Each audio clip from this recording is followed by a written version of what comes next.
যুক্তরাষ্ট্র ভিত্তিহীন অভিযোগে শুল্ক আরোপ করেছে বলে মন্তব্য করেছেন বাণিজ্যমন্ত্রী খন্দকার আব্দুল মুক্তাদির।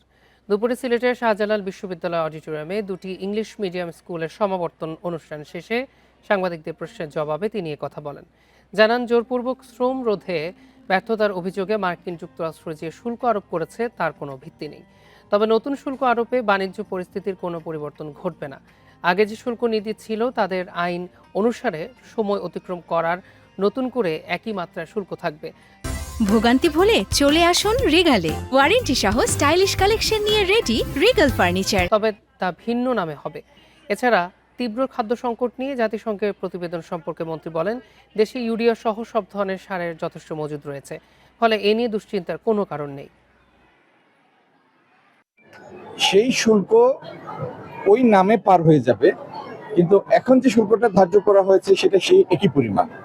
তার মানে এই গতকাল যে অবস্থা ছিল এবং আগামীকাল যে শুল্কের পরিস্থিতি, সেটা সংখ্যাগত কোনো তারতম্য নাই, শুধু নামের ভিন্নতা।